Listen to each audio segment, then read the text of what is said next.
नमस्कार, मैं हूँ देव जांगीड़ और आइडियल क्लासेस भादरा में आपका स्वागत है। दोस्तों, सेकंड ग्रेड शिक्षक भर्ती 2018 वालों की अभी मंडल आवंटन होने के बाद में अलग अलग मंडल लेवल पे जो प्रक्रिया होगी, जिस तरह से आपको स्कूल आवंटन किए जाएंगे और उस टाइम में आपको अपने डॉक्यूमेंट भी वेरीफाई करवाने होते हैं फिर से, तो उसमें आपका क्या पूरा का पूरा प्रोसीजर रहेगा, क्या प्रोसेस होगा, उसको लेके काफ़ी दिनों से डिमांड आ रही है कि सर एक कंप्लीट वीडियो बनाइए।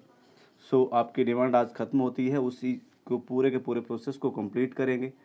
But before we begin, subscribe to our ideal classes Bhadra and press the bell icon, like our videos, share among your friends and ask your issues and questions in the comment box. So start करते हैं।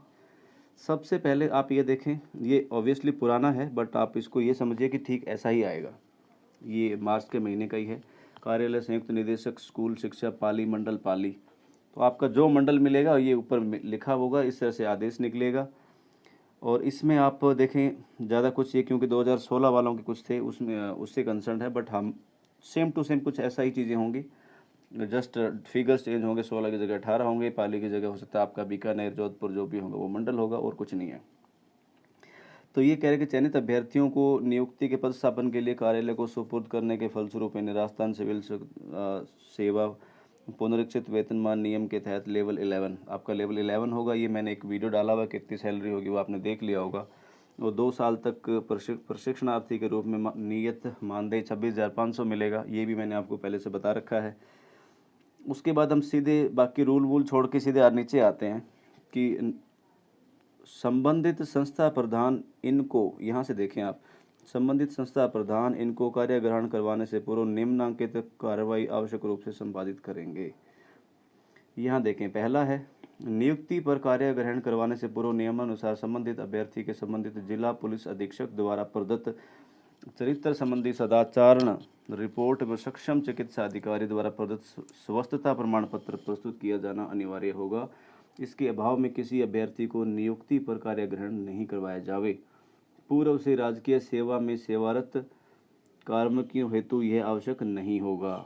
इसमें काफ़ी चीज़ें clear होती है। एक तो आपकी, अगर आप पहले से स्टेट गवर्नमेंट में जॉब कर रहे हैं तो आपको ये चीज़ें देने की आवश्यकता नहीं है। दूसरी बात है कि आपको एक तो पीवीआर लेके जाना होगा, पुलिस वेरिफिकेशन रिपोर्ट। पीवीआर कहूँ तो आप इसको यही समझा करें। दूसरा मेडिकल सक्षम चिकित्सा अधिकारी, आपके जो पीएससी सीएचसी होते हैं उनमें भी जो डॉक्टर बैठते हैं वो भी इस पर साइन कर सकते हैं, कोई प्रॉब्लम नहीं। और बहुत ही सिंपल सा होता है, इसमें कोई ज़्यादा चिंता करने की ज़रूरत नहीं है। बात आती है कि ये जो पीवीआर है ये कब बनवाएं। जैसे मंडल अलॉटमेंट होते हैं उसके बाद में आपकी लिस्ट पहुंच जाती है रिस्पेक्टिव डिस्ट्रिक्ट्स को, और आपके जो एसपी हैं वहाँ पे उनके पास लिस्ट पहले से रहती है। आप वहाँ पे जाके और अपडेट करवाएं कि ये मुझे ऐसा ऐसा चाहिए। जाने से पहले एक बार थाने में अपनी रिपोर्ट ज़रूर करवा दें कि सर मुझे ये लेने जाना है, तो थाने से आपकी अपडेट करते हैं वो सेंट्रलाइज सिस्टम में कि इनका कोई दिक्कत नहीं है, केस वगैरह चेक करके। और उसके बाद में 2-3 दिन बाद में आपको थाने वाले बता दें कितने दिन बाद जाके आपको ये प्रिंट आउट वहाँ से निकलवाना है और उसको लेके आ जाएँ। दोनों चीज़ें क्लियर हो गई, मेडिकल और पीवीआर। अगले पे चलते हैं। नियुक्ति पर कार्य ग्रहण करवाने से पूर्व राज्य सरकार की अधिसूचना देश निर्देश के संबंधित अभ्यर्थी को दिनांक इतने से चाह उत्पन्न, हाँ ये देखिए आप, 1/6/2002 को तथा उसके पश्चात उत्पन्न संतानों के फलस्वरूप कुल संतानों की संख्या 2 से अधिक नहीं होने के संबंध में संबंधित आशय का आवश्यक शपथ पत्र 10 रुपये के नॉन जुडिशियल स्टाम्प पे प्राप्त किया जावे। ये बच्चों वाला जो आपने डिटेल डाली हुई है फॉर्म में, उसको आपको एक फॉर्मेट आएगा, एज इट इज़ फॉर्मेट रहेगा, उसमें अटैच मिल जाएगा, नहीं तो बता देंगे आपको। फॉर्मेट आने के बाद होगा, इसको अभी से करवाने की आवश्यकता नहीं है, याद रखिए, जल्दबाजी करने की ज़रूरत नहीं है, टाइम मिलेगा इसके लिए। ये आपको करवाना होगा।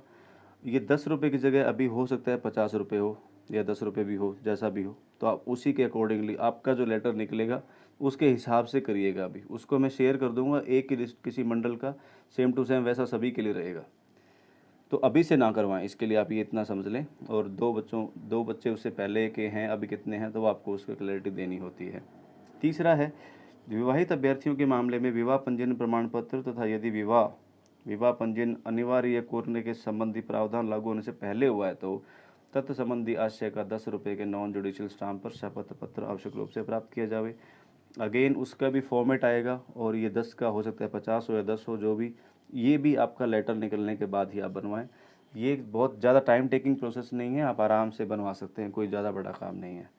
सो इसके लिए भी ये जितना भी प्रोसेस है उसमें भाग दौड़ने वाली ज़रूरत नहीं है, जो होगा अर्जेंट वाला जल्दी जल्दी करना चाहिए, मैं आपको बता दूंगा। आवेदक द्वारा दहेज नहीं लिए जाने का स्व घोषणा पत्र प्रारूप संलग्न, मतलब आपके साथ प्रारूप मिलेगा संलग्न किया हुआ, प्राप्त किया जावे। आपको ये भी लेना है, ये भी लेना है, एक आपको दहेज नहीं लिया इस तरह करके फॉर्मेट मिलेगा। काफ़ी सारे प्रिंट आउट आपको ऐसे लेके जाने होंगे पुलिंदा बना के, डोंट वरी। राज्य की बाहर की संस्थाओं से प्राप्त शैक्षिक प्रशैक्षिक योग्यताओं में वैधता संबंधी जांच विभाग स्तर पर करवाई जानी शेष है।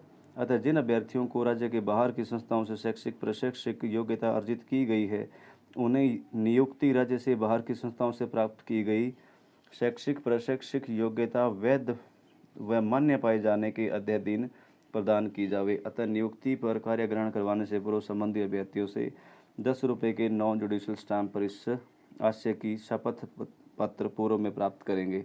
कहने का मतलब सिर्फ इतना है कि जिन लोगों ने जो भी कोई टेक्निकल हो या नॉन टेक्निकल ट्रेनिंग का या फिर जो भी आपका एजुकेशनल आपने जो एलिजिबिलिटी के लिए योग्यता के लिए आपने डिग्री करी है, हो सकता है किसी ने बाहर से जम्मू मुंबई से का डिग्री कर रखी हो, तो उन लोगों के लिए क्या है, आपको एक 10 रुपये के स्टैम्प पे लिख के देना होगा कि मैंने वहाँ से करी और ये सब ठीक ठाक है, और गलती से इसमें कोई चीज़ जाली पाई जाए तो आप मुझे बाहर निकाल सकते हैं। ऑब्वियसली आपने जाली नहीं किया हो तो आपको डरने की ज़रूरत नहीं, आपको सिर्फ ये फॉर्मेट पे लेके जाना है। ठीक है, अगला चलते हैं 6 पे। परिवीक्षा काल में प्रोबेशन ट्रेनिंग की अवधि में फिक्स रेमुनरेशन के अतिरिक्त अन्य किसी प्रकार के भत्ते महंगाई वो सब नहीं मिलेंगे, आपको पता ही है, इसमें कोई सोचने की ज़रूरत नहीं है। 26,500 ही मिलेगा ऊपर जो लिखा, उसमें से भी कटौती होगी। 7वां है परिवीक्षाधीन प्रशिक्षण प्रोबेशन ट्रेनिंग के अवधि में राज्य बीमा सामान्य प्रावधायी निधि आदि की कटौती नहीं होगी, कोई प्रॉब्लम नहीं है, आपको इससे वो सब मिल जाएगा बाद में। और प्रोबेशन के काल वार्षिक वेतन वृद्धि के लिए गणना के योग्य नहीं माना जाएगा। जैसे जो हर जुलाई में 1 जुलाई को आपको पता है इंक्रीमेंट लगता है, वो इंक्रीमेंट ये कह रहे हैं कि आपको नहीं मिलेगा। ठीक है, कोई बात नहीं, जो मिलेगा सो अच्छा है। 9वां है परिवीक्षा काल प्रशिक्षण अवधि में इन्हें कैलेंडर वर्ष में सिर्फ 15 दिन का आवश्यक अवकाश वित्त विभाग के आदेश देश के तहत दिए होगा। ये वाला आप बहुत अच्छे से समझ लीजिए। मैं अपने बड़े भाई साहब भी हैं, गुरुजन हैं, तो बहुत ज़्यादा कन्फ्यूजन रहता है, किसी को क्लैरिटी नहीं होती है। कोई कहते हैं कि ज्वाइनिंग टू ज्वाइनिंग होता है, कोई कहते हैं कि जो आपका जो शैक्षिक सत्र चालू होता है जुलाई से जून तक होगा, कोई कहते हैं कि फाइनेंशियल से होगा। ये आप कैलेंडर वर्ष में आपका जो कैलेंडर वर्ष होता है उसमें 15 दिन का कैजुअल लीव आपको मिलती है। ये क्लियर समझ लेना अच्छे से, आपको कहीं नहीं समझाते हैं, आगे चल के बहुत डाउट होते हैं इस चीज़ के। छुट्टी आपको मिलनी ही मिलनी है जैसे आप जाएंगे, और कब से मिलेंगे, कितनी आपकी छुट्टी बाकी है, कैलकुलेट करने के लिए आप याद रखिएगा इस वीडियो को कि कैलेंडर वर्ष का मतलब है 1 जुलाई से लेके 1/01/01 और 2021 से लेके 31 दिसंबर 2021, ये टाइम जो है पूरा का पूरा कैलेंडर वर्ष का, इसमें आपको 15 दिन की सीएल मिलेगी। राइट, इसमें कोई दिक्कत नहीं होनी चाहिए समझने में। अगला है वित्त विभाग के आदेश के आदेश क्रमांक जो भी मेंशन है दिनांक 30/10/2017 के अनुसार प्रोबेशन ट्रेनिंग के फिक्स रेन्यूमरेशन में नवीन पेंशन अंशदान की कटौती होगी। मतलब जो न्यू पेंशन स्कीम एनपीएस है वो इसमें कटेगा, इसलिए मैंने आपको बताया कि 26,500 पूरा ना मिलके इसमें थोड़ा कटेगा, तो कोई बात नहीं, कटने दो। अगला देखते हैं, नियुक्ति पर कार्य ग्रहण करवाने से पूर्व आवेदन पत्र में संलग्न दस्तावेजों का मूल प्रमाण पत्र दस्तावेजों से जांच की जानी आवश्यक है। यहाँ पे मैं थोड़ा सा अपने आप को भी करेक्ट करना चाहूँगा। पिछले मैंने वीडियो में आपको बोला था कि आप जो अपना जाति प्रमाण पत्र बनवाते हैं वो आपका लेटेस्ट 6 महीने का होना चाहिए। तो यहाँ पे मैं अपने आप को थोड़ा सा करेक्ट करूँगा, क्योंकि वो मैं आपको जो फर्स्ट ग्रेड वाले अभ्यर्थियों के दिमाग में चल रहा था उसके हिसाब से मैंने ये चीज़ बोल दिया था, क्योंकि फर्स्ट ग्रेड का पैरेलल चल रहा है, उस पर भी वीडियोज़ में डाल रहा हूँ। सो यहाँ पे करेक्शन ये है कि जो आपने वहाँ पे सबमिट किया था डॉक्यूमेंट वेरिफिकेशन के टाइम पे, उसका ओरिजिनल आपको कैरी करना है, सिर्फ वो ही आपको अभी दिखाना है, अभी फ्रेश बनाने की कोई आवश्यकता नहीं होगी। ठीक है, और आपके जितने भी डॉक्यूमेंट हैं वो आपको ओरिजिनल लेके जाने होंगे। और जो बाकी जितने जितने अभी हम 10 रुपये के जुडिशियल स्टैंप वाले, नॉन जुडिशियल स्टैंप वाले जो फॉर्मेट हैं वो सारे के सारे लेके जाने होंगे। अगला देखें 12 में, चयनित अभ्यर्थियों की नियुक्ति आदेश प्रसारित विज्ञप्ति वरिष्ठ अध्यापक विभिन्न भर्ती प्रतियोगी परीक्षा 2018 के प्रकरण में माननीय न्यायालय में दायर विभिन्न याचिकाओं के निर्णयों के अधीन रहेंगे।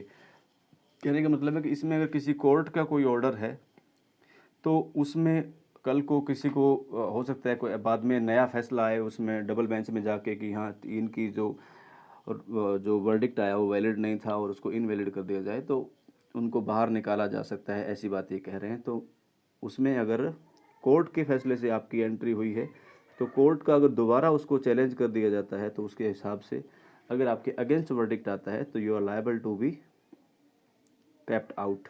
ठीक है, तो ये आपको समझना है कि बाहर निकाला जा सकता है इसमें, लेकिन ऐसा जनरली होता नहीं, आपको बहुत रेयर केसेस में होता है। सो जो जनरली आ रहे हैं जैसे, या फिर अभी ईएसएम कैटेगरी के जैसे हुआ है, नीड नॉट टू वरी, कुछ भी नहीं होगा ऐसा। So it's just an information only, क्योंकि इनको सारी की सारी चीज़ें मेंशन करनी होती है, नहीं करेंगे तो बाद में प्रॉब्लम आती है। अगला है 13वां, कार्य ग्रहण करवाने से पूर्व अभ्यर्थी जो शपथ पत्र प्राप्त करें, यह शपथ पत्र प्राप्त करें कि उसके द्वारा प्रस्तुत सूचनाएं व दस्तावेज सही हैं। इनमें त्रुटिपूर्ण, जाली व कूट रचित पाए जाने पर नियुक्ति निरस्त की जा सकेगी। उनके विरुद्ध कार्रवाई करने हेतु विभाग स्वतंत्र होगा। ये आपको लिख के देना है कि जो भी डॉक्यूमेंट आपके हैं वो एकदम सही है, कुछ भी जाली नहीं है, फर्ज नहीं है, फर्जी नहीं है। तो ऑब्वियसली आपके फर्जी नहीं है तो आपको कोई डरने की आवश्यकता है नहीं, आप जो मर्जी उनसे शपथ पत्र मांगे आप लिखें और बिंदास साइन करें, आगे बढ़ें। अगला है, इसका फॉर्मेट भी मिल जाएगा। 14 पे, कार्य ग्रहण करवाने से पूर्व संबंधित अभ्यर्थी को कार्मिक विभाग की सूचना एज मेंशन दिनांक के अनुसार धूम्रपान, मद्यपान, गुटखा सेवन नहीं करने से संबंधित अंडरटेकिंग निर्धारित प्रपत्र में उसका भी फॉर्मेट मिलेगा, उसके हिसाब से आपको देना होगा। ये भी एज इट इज़ है वही, आप एक बार तहसील में जाएंगे ये सब पुलिंदा लेके आ जाएंगे, nothing to worry at all. उसके बाद संबंधित प्रधान के पीओ को निर्देशित किया जाता है कि विद्यालय में पद रिक्त नहीं होने पर की स्थिति में कार्य ग्रहण नहीं करवाएं। ये कोई फेफाना के अनीता देवी थे, फेफाना नौहर हनुमानगढ़, तो इनका जस्ट मैंने आपको दिखाने के लिए डाला है, बाकी ये हमसे ज़्यादा लॉजिक इसका मतलब है नहीं। और इसके नीचे वाले इसका जो सूचनाएं हैं किसी बिना नोटिस के समाप्त की जा सकती है, ये सब नॉर्मल चीज़ें हैं, this is nothing to worry all. तो ये पूरा का पूरा प्रोसेस होगा। इस तरह के आपको डॉक्यूमेंट लेके जाने होंगे और इसमें मेनली आपको जो काम करना होगा वो पीवीआर का और मेडिकल का ही होगा, बाकी डॉक्यूमेंट आपके पास पहले से अवेलेबल होंगे। इसमें एक सवाल और आता है कि क्या ये जो स्कूल अलॉटमेंट वाला प्रोसेस होगा ये ऑफलाइन होगा या ऑनलाइन होगा। दोस्तों इसमें अभी तक अगर पास्ट प्रैक्टिस देखें तो ये सारा का सारा ऑफलाइन होता आया है, फिजिकली जाके वहाँ पे करवाया है। लेकिन इस बार due to this pandemic corona कोविड-19 हो सकता है कि इसका भी कुछ ऑनलाइन विकल्प बनाया जाए और इस तरह से आपको ऑनलाइन फॉर्म भरने के कहा जाए। बट इस पे अभी एज ऑफ नाउ कुछ भी नहीं कहा जा सकता, क्योंकि ये पूरा का पूरा जब मंडल अलॉटमेंट हो जाएंगे और इस तरह से लेटर्स आने शुरू होंगे उसी के हिसाब से आपको अपडेट करेंगे। पहले से बिना प्रूफ के फालतू बातें करने से कोई मतलब नहीं है। आज के लिए इतना ही। इसके अलावा कोई सवाल है तो आप मुझे कमेंट करके ज़रूर पूछिएगा। वीडियो देखने के लिए बहुत बहुत धन्यवाद। आपका दिन शुभ हो। God bless you all. Thank you. जय हिंद, जय भारत।